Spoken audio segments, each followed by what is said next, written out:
Good morning all of you. आज हम बात कर रहे हैं सुरक्षा परिषद के बारे में।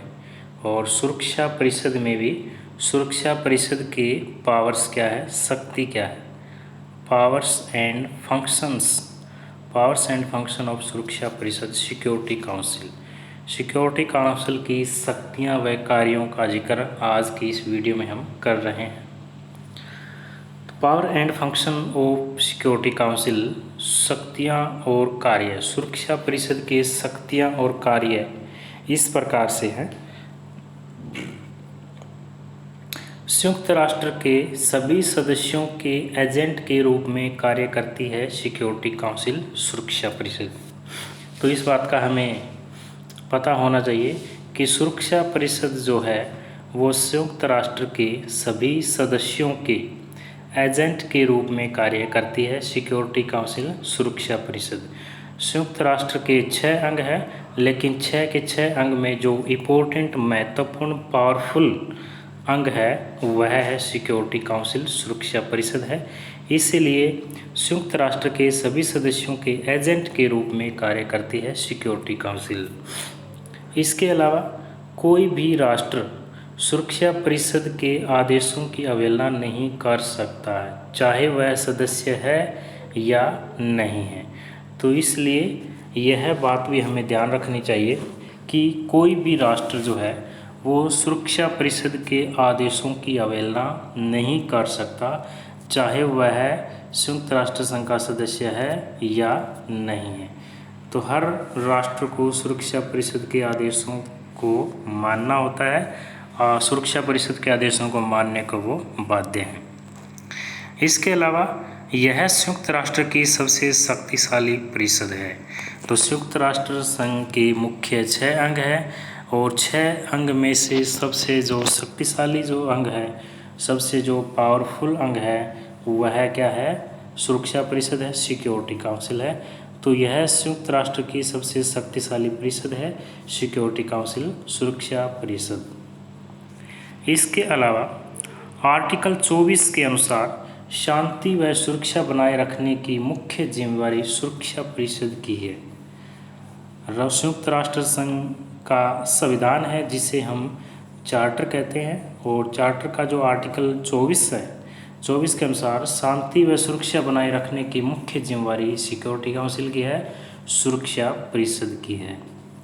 इसके अलावा आर्टिकल 25 के अनुसार सभी सदस्य सुरक्षा परिषद के निर्णय से बाध्य हैं, यानी कि सभी सदस्यों को सुरक्षा परिषद की निर्णय मानने होते हैं, निर्णय मानने के लिए बाध्य हैं, वो इनके निर्णयों की अवहेलना नहीं कर सकते हैं।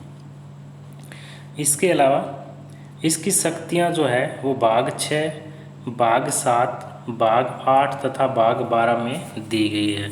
सुरक्षा परिषद की शक्तियों का वर्णन संयुक्त राष्ट्र के चार्टर के भाग 6, भाग 7, भाग 8 और भाग 12 में दी गई है। तो आज की इस वीडियो में हम बात कर रहे हैं सुरक्षा परिषद की शक्तियां और कार्यों के बारे में, जो कि इस प्रकार से हैं। तो सुरक्षा परिषद का पहला और महत्वपूर्ण जो कार्य है वो है विवादों का शांतिपूर्ण समाधान। क्योंकि सुरक्षा परिषद का केवल और केवल एक ही उद्देश्य है कि वैश्विक स्तर पर शांति व्यवस्था बनी रहे, विश्व स्तर पर किसी प्रकार की कोई भी हिंसा ना हो, वैश्विक स्तर पर शांति व्यवस्था बनी रहे। इसीलिए विवादों का शांतिपूर्ण समाधान भी सुरक्षा परिषद के द्वारा किया जाता है, या हम कहें कि सुरक्षा परिषद का पहला और महत्वपूर्ण जो मुख्य कार्य है वह है विवादों का शांतिपूर्ण समाधान करना। दो देशों के बीच में जो विवाद हो जाता है उसका समाधान शांतिपूर्वक तरीके से सुरक्षा परिषद के द्वारा किया जाता है। आर्टिकल 33 के अनुसार विवादों को सुलझाने के लिए बातचीत, पूछताछ, मध्यस्थता, समझौता, पंच निर्णय, न्यायिक समझौता या अन्य साधनों से सुरक्षा परिषद विवादों का जो है वो शांतिपूर्ण समाधान करती है। तो संयुक्त राष्ट्र संघ के चार्टर के आर्टिकल 33 में विवादों को सुलझाने के लिए कुछ विषय दिए गए हैं, और जो उन विषयों में बातचीत शामिल है, वार्ता शामिल है कि अगर दो देशों के बीच में कोई विवाद है, कोई डिस्प्यूट है, तो उसे सबसे पहले बातचीत के द्वारा, वार्ता के द्वारा सुलझाया जाएगा। इसके अलावा आर्टिकल 33 में बातचीत के अलावा पूछताछ का भी ऑप्शन है। किसी भी विवाद को पूछताछ के तहत भी शांतिपूर्ण तरीके से क्या है उसको सुलझाया जाएगा। इसके साथ साथ मध्यस्थता के द्वारा भी उस विवाद का समाधान किया जाएगा। मध्यस्थता के साथ साथ समझौते के द्वारा भी उस विषय को सुलझाया जाएगा, उस समस्या का समाधान निकाला जाएगा। अगर यहाँ तक भी बात नहीं बनती है, समस्या का समाधान नहीं होता है, तो पंच निर्णय का सहारा भी लिया जाता है। और पंच निर्णय से भी समस्या का समाधान नहीं हुआ है तो न्यायिक समझौते के तहत उस समस्या का समाधान किया जाता है। तो मुख्य बात यह है, मेन अभिप्राय यही है कि सुरक्षा परिषद किसी भी विवाद को शांतिपूर्ण तरीके से सुलझाती है, शांतिपूर्ण तरीके से उस समस्या का समाधान करती है। तो विवादों का शांतिपूर्ण समाधान सुरक्षा परिषद का पहला और मुख्य कार्य है, जिसमें आर्टिकल 33 में स्पष्ट तरीके दिए गए हैं, जिनमें बातचीत, पूछताछ, मध्यस्थता, समझौता, पंच निर्णय और न्यायिक समझौता शामिल है। इसके साथ साथ आर्टिकल 34 के अनुसार किसी भी विवाद की जांच पड़ताल कर सकती है और वह कानूनी झगड़ों को अंतर्राष्ट्रीय न्यायालय के समक्ष भी ला सकती है। सिक्योरिटी काउंसिल के पास ये भी पावर है कि अनुच्छेद 34 के अनुसार किसी भी विवाद की जांच पड़ताल कर सकती है और कानूनी झगड़ों को अंतर्राष्ट्रीय न्यायालय के समक्ष भी ला सकती है। अंतर्राष्ट्रीय न्यायालय सिक्योरिटी जो काउंसिल है, किसी भी विवाद को अंतर्राष्ट्रीय न्यायालय के समक्ष भी प्रस्तुत कर सकती है। जैसे कि 1947 में नीदरलैंड व इंडोनेशिया को युद्ध बंद करने के आदेश दिए गए थे। तो इस प्रकार से सुरक्षा परिषद का पहला और मुख्य जो कारण है, वो शक्ति जो है, महत्वपूर्ण जो कार्य है, पावर जो है, वो विवादों का शांतिपूर्ण समाधान करना है। इसके साथ साथ अंतर्राष्ट्रीय शांति और सुरक्षा की स्थापना करना भी सुरक्षा परिषद का मुख्य कार्य है। यह भी सुरक्षा परिषद की शक्ति है। सुरक्षा परिषद का मुख्य कार्य है कि वो अंतर्राष्ट्रीय शांति और सुरक्षा की स्थापना करे।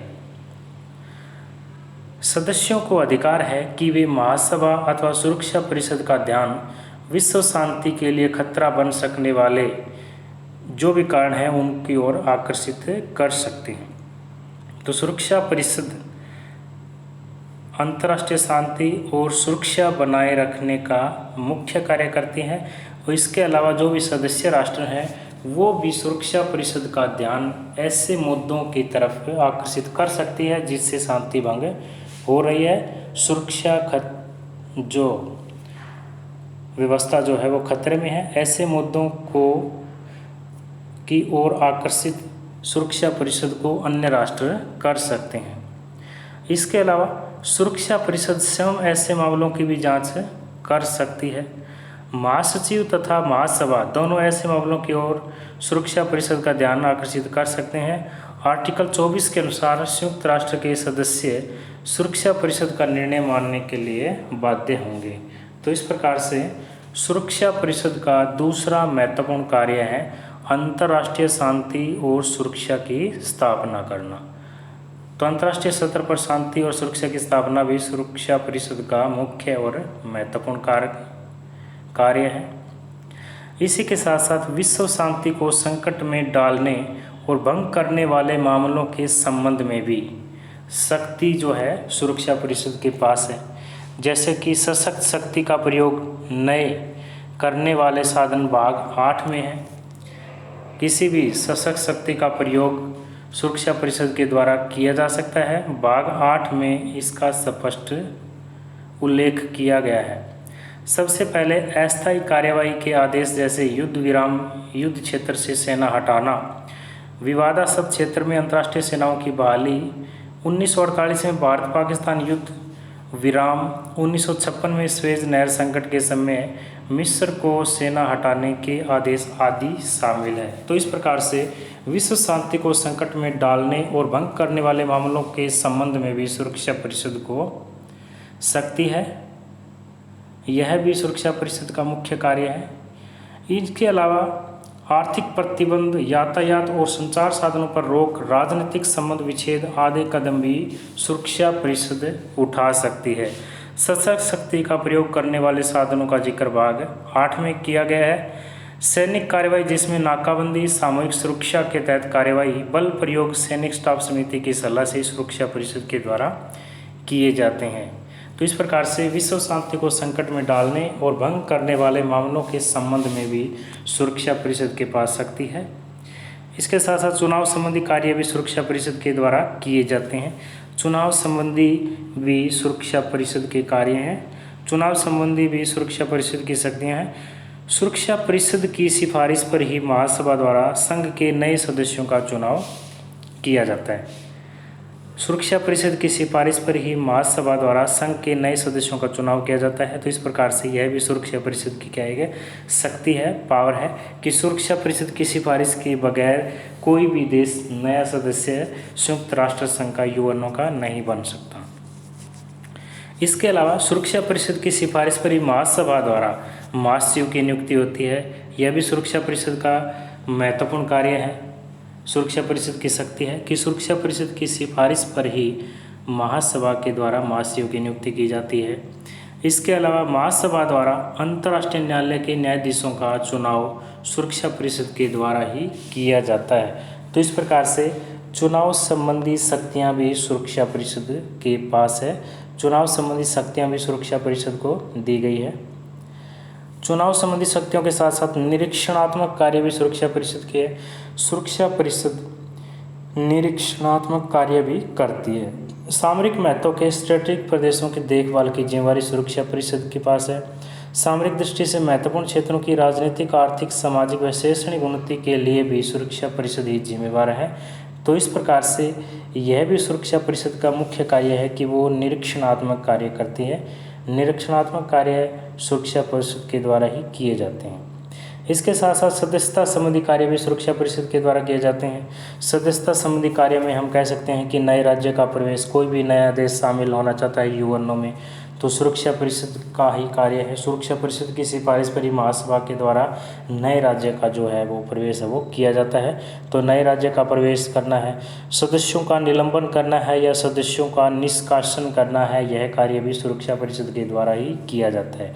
तो इस प्रकार से सदस्यता संबंधी कार्य भी या सदस्यता संबंधी शक्ति भी किसके पास है, सुरक्षा परिषद के पास है, सिक्योरिटी काउंसिल के पास है, जिसमें किसी भी नए राज्य को प्रवेश देना है, नए राज्यों को शामिल करना है, या जो पहले से ही सदस्य राज्य है यूएनओ का, तो उसका निलंबन करना है या निष्कासन करना है, यह कार्य भी सुरक्षा परिषद के द्वारा ही किया जाता है। तो सदस्यता संबंधी शक्ति भी सुरक्षा परिषद के पास है। इसके साथ साथ प्रादेशिक समस्याओं से संबंधित कार्य भी सुरक्षा परिषद के द्वारा किए जाते हैं। प्रादेशिक समस्याओं से हमारा अभिप्राय है कि सुरक्षा परिषद स्थानीय झगड़ों को प्रादेशिक संगठन के माध्यम से सुलझाए जाने को प्रोत्साहन देगी, और इसके अलावा सुरक्षा परिषद अपनी सत्ता के अंतर्गत बाध्यकारी कार्रवाई करने के लिए प्रादेशिक व्यवस्थाओं को उपयोग में ला सकती है। तो इस प्रकार से प्रादेशिक समस्याओं से संबंधित कार्य भी सुरक्षा परिषद के द्वारा किए जाते हैं। ये भी सुरक्षा परिषद के महत्वपूर्ण कार्य हैं। चार्टर में संशोधन, इसके साथ साथ चार्टर में संशोधन भी सुरक्षा परिषद के द्वारा किया जाता है।